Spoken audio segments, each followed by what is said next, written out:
doing? Oh, Trevor here once again.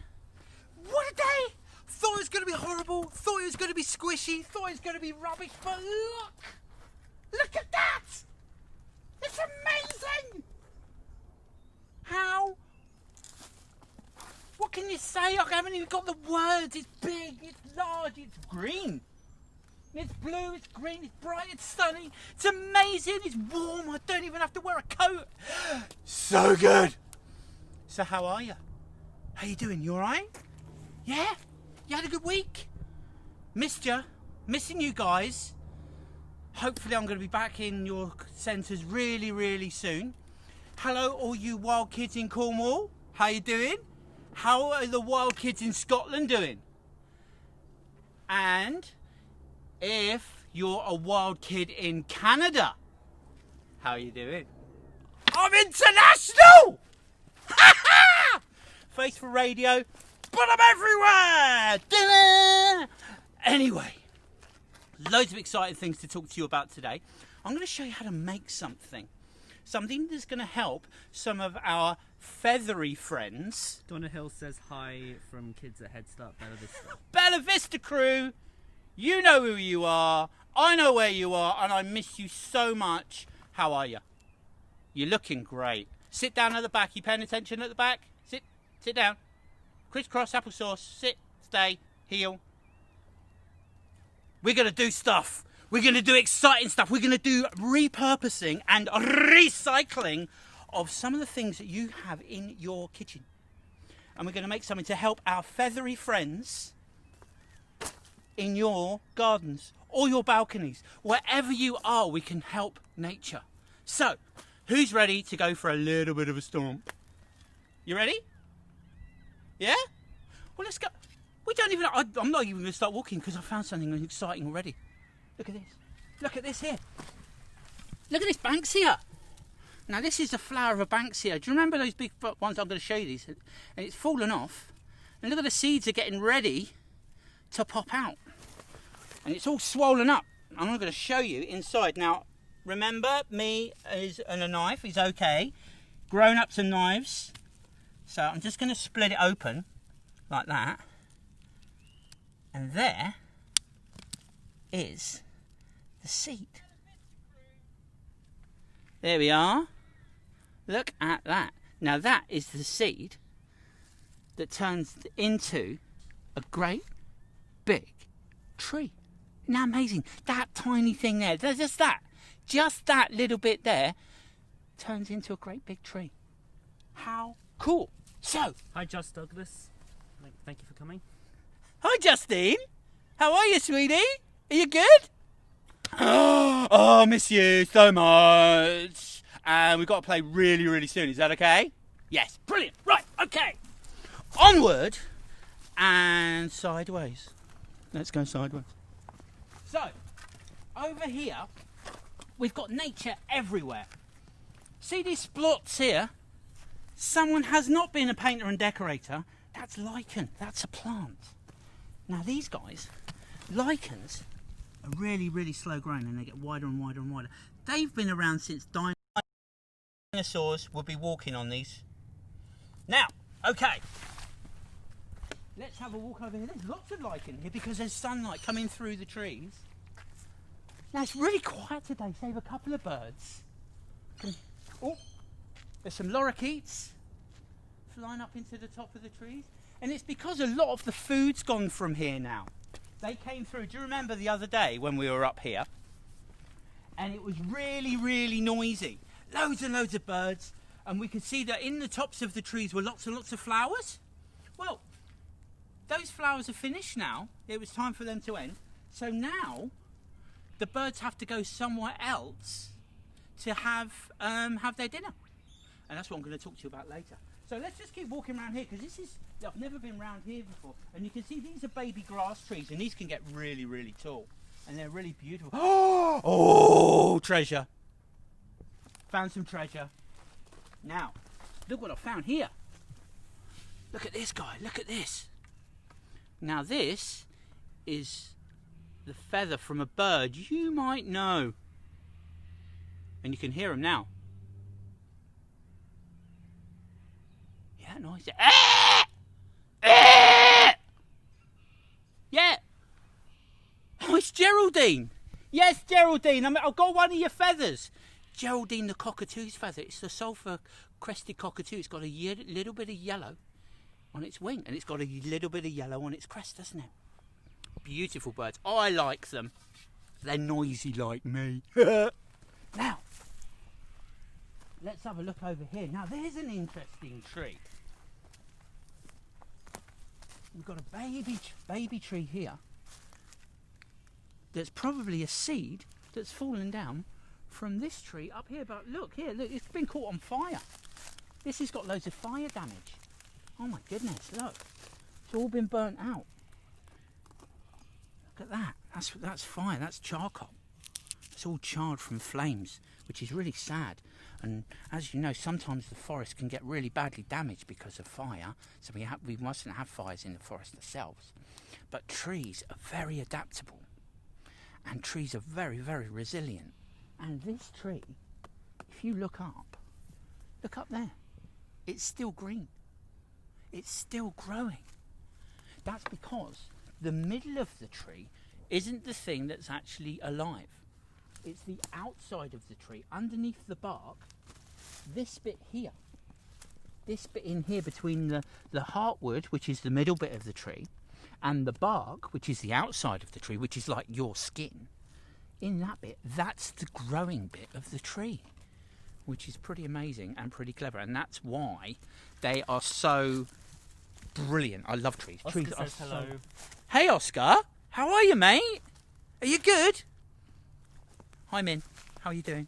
Now, let's have a look over here. Because if you look up, there's been a rotted out tree here. Look, all this tree here. This is a tree stump. But look. Oh my goodness, quick, look at this. So I was just going to show you the branches of the tree and the baby shoots that are coming up, but look at this guy. Look at this caterpillar. Hello. Hi. How you doing? Now he's trying to disguise himself. Now look at his colouring. It's got a little bit of pink in there. And he's got like a spike on the end here. Now that's to warn off potential predators, to say that I've got a sting, and if you come over here, I'm going to sting you and I'll knock your block off. And here's its head, here.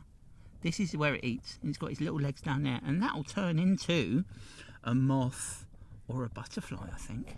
Isn't that fascinating? How cool is that? How cool. And it's just attaching itself.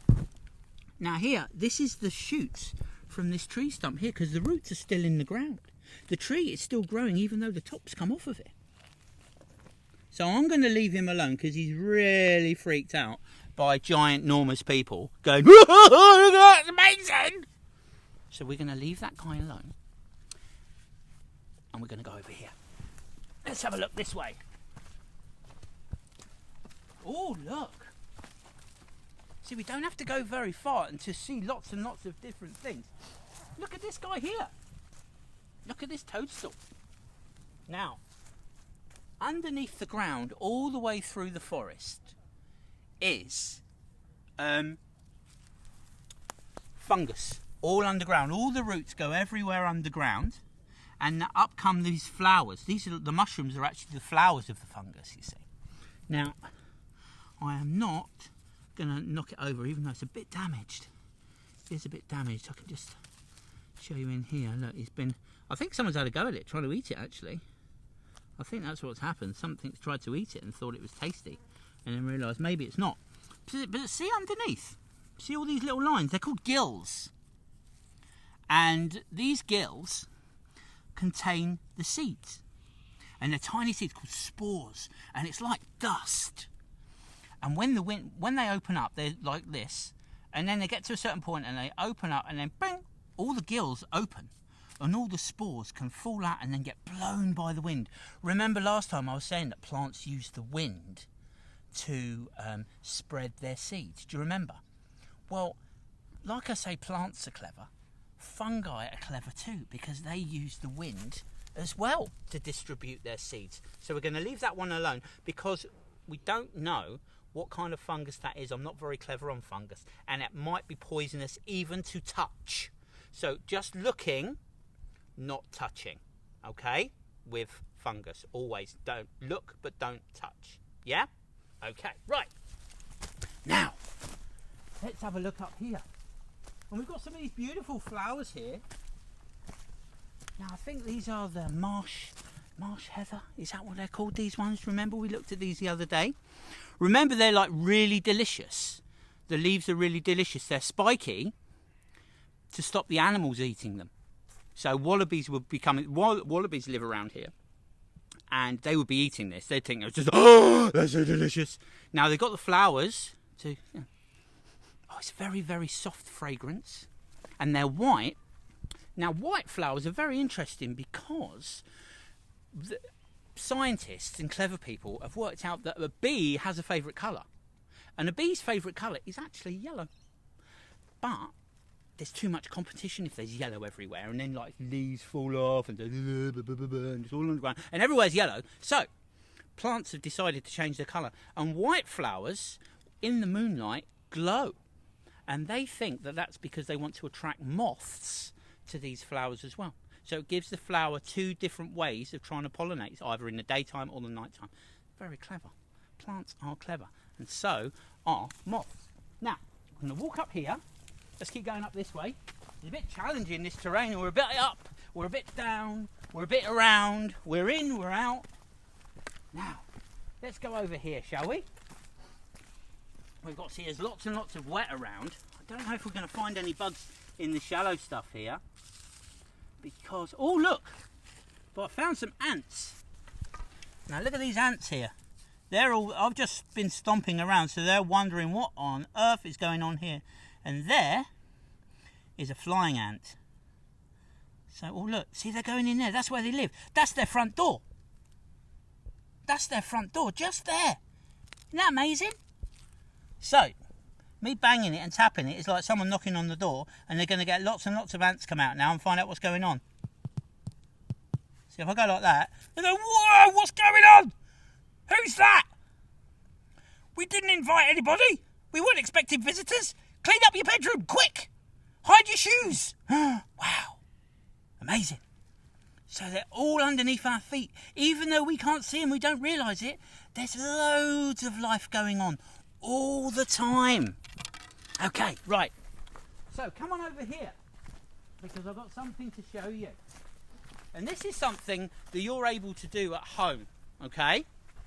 Really simple. I'm just going to sit myself down here, and I'm going to show you these things, what I've made. Now, who drinks... says Lara will watch this later. She's very interested in ants' nest now. Oh, fantastic. Lara, of course. How are you, Pickle? Are you good? Yeah? Well, lovely to hear you're still watching. Hi, Abby, Wild Kids in Cornwall. How are you doing? And hello, Nanny Annie. I know you're an avid watcher. Now, so everybody has these at home, don't they? Milk bottle. But we can use this milk bottle in so many different ways. Now, I know in your children's centres and playgroups and things like that and preschools, there's loads of different ways that we can use these. And one of the ways that we can do this and use it in our gardens is by turning it into this. What do you think we could use that for with all the holes in it? That's right, yeah, bird feeder. Now, I've been reading a lot about bird feeders because some people say you should feed birds because it's winter and there's not as much food around. But other people say you don't really need to feed birds because they can find their own food, thank you very much, and they become too reliant on us humans. And sometimes people like birds, some people don't. I don't know why anybody wouldn't like birds because they're amazing. Anyway, so a tiny little bird feeder like this is a really good way of attracting small birds into your garden. So all I've done is use the texture, cut out some holes very badly and very roughly, but just to show you it doesn't really matter how you do it, just as long as, like, you know, you actually make the space, because a bird's got to fit in there. Now, depending on the size of the hole, depends on how big the bird is to get in there. So that's all, and it's as simple as that. I've made some holes in the bottom as well to let water drain out if it starts to rain. And then what you can do is you can get a stick. Let's see if I can find a nice size stick. This one will do. This one will do. And you make a perch. So I've made a little cross in the bottom. See that little cross there? A little cross in the bottom. And then, if I can poke it through. Live TV. Poke it through. Like that. Make a hole on the other side. Poke it through. Like that. And then you've got a perch. That's it. That's all you need to do. Now, I can do it two ways. I can stick one this side as well. And then I can stick one this side as well.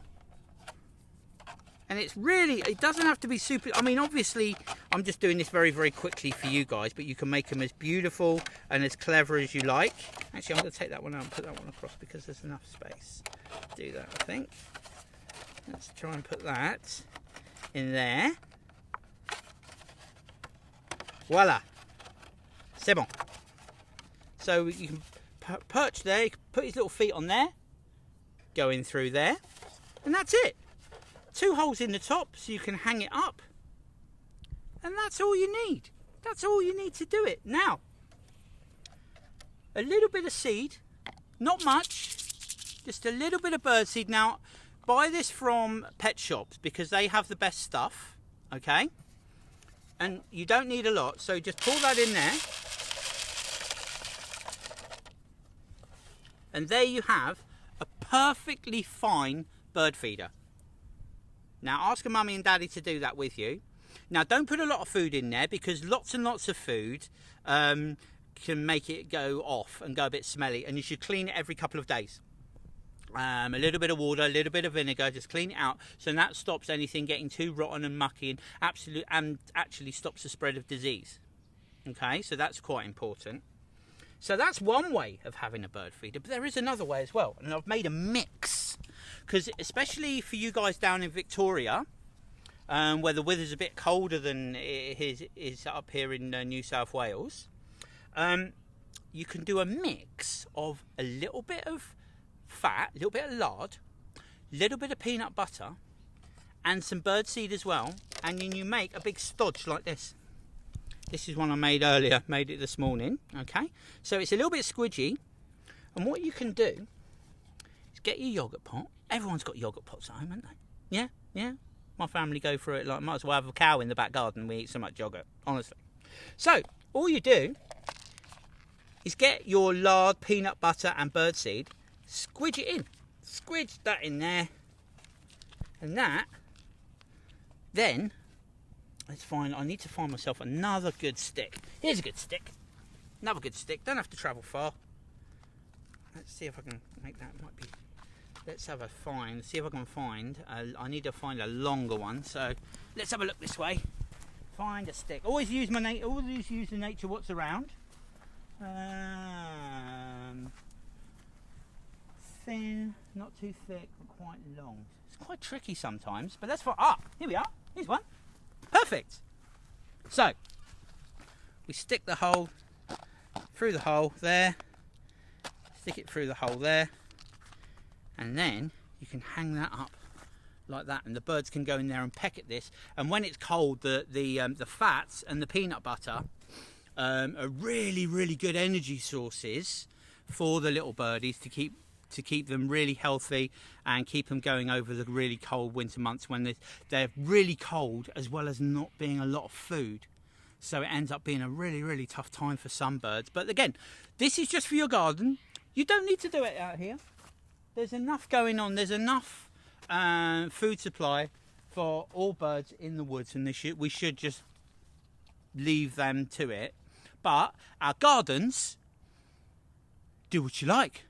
Be the ultimate bird host, and you can buy a birdseed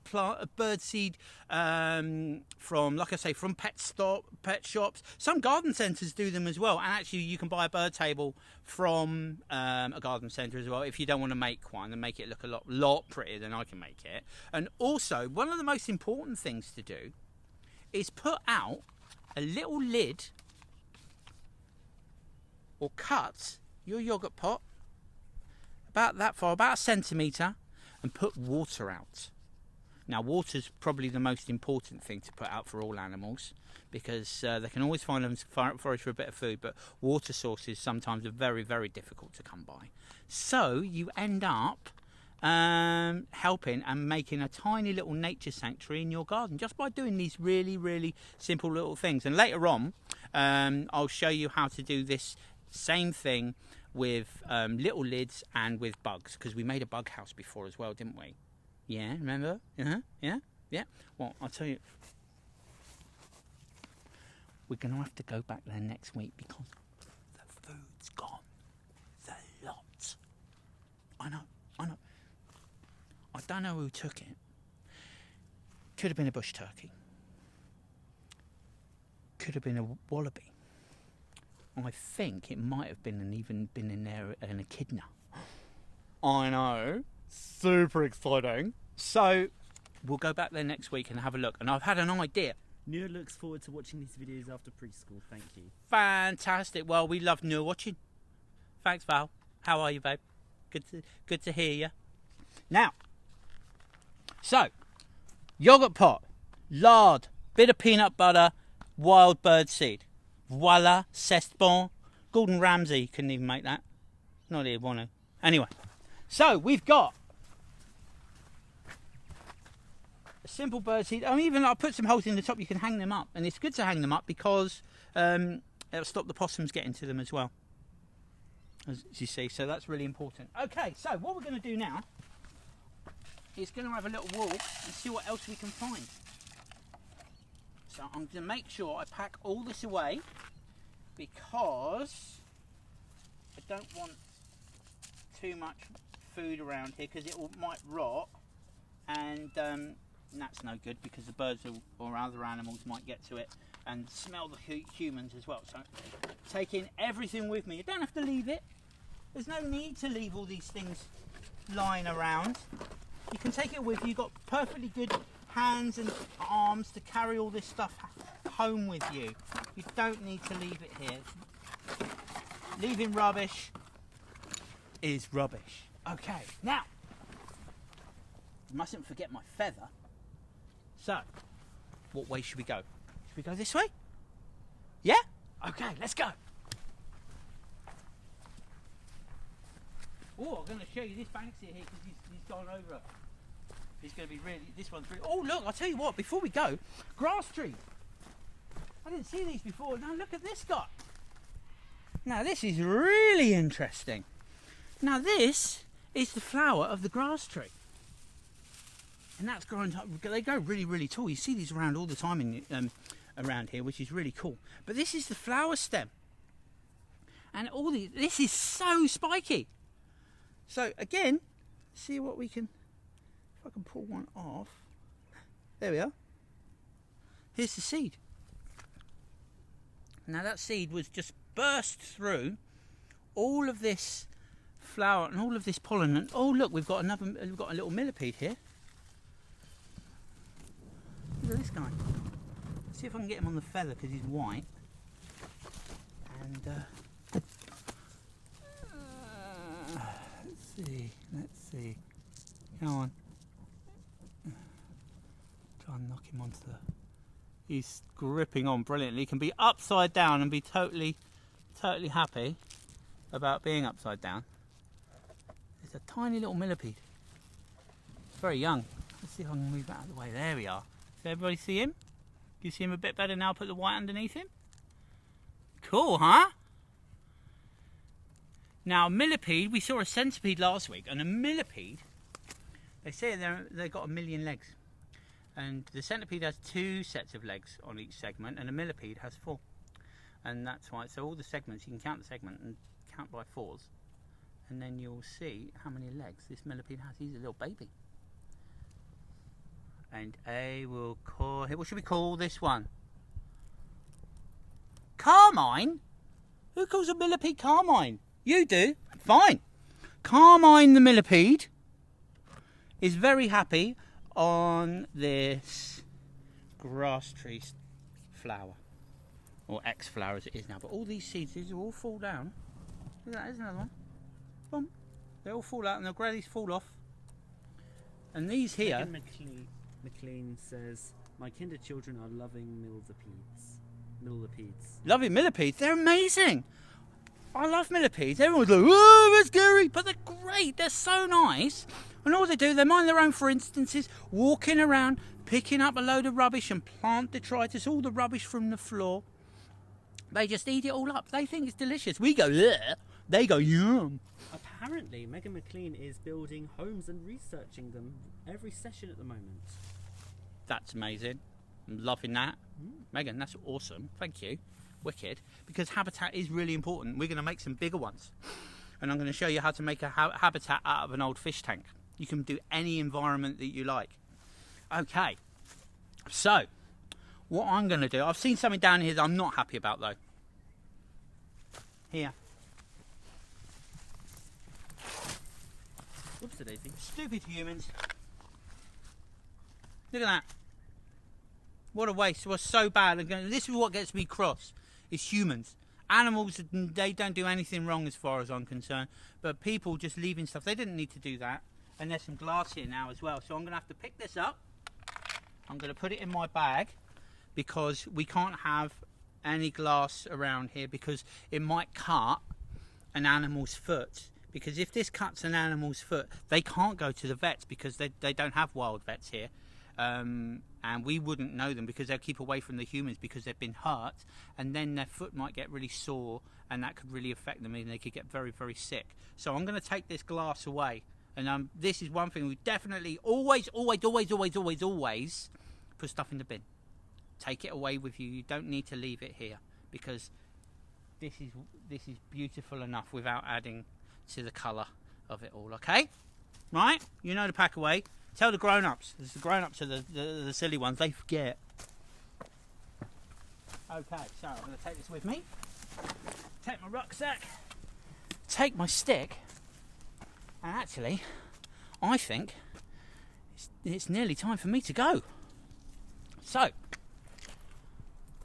what can I say? Thank you once again for joining me today. I've had a brilliant time. I hope you have too. We've seen some really cool stuff. And I hope that you'll be able to make a little bird feeder for your garden. If you like, take a picture and send it in to me on my Wild Kids Australia Facebook page. Or you can email me at wildkidsaustralia@gmail.com. And then you can show me all your fantastic pictures. And then we can talk about them next time if you want to. That would be brilliant. And you can show me all the beautiful things that are growing actually in your garden. So, until next time, we're nearly through it all, guys. We're nearly there, and hopefully really soon I'll be able to come and see all of you, and then we can share all these experiences in your classrooms, and I can't wait to see you all in person once again. All right? So until next time, take care. I'll see you soon. Bye.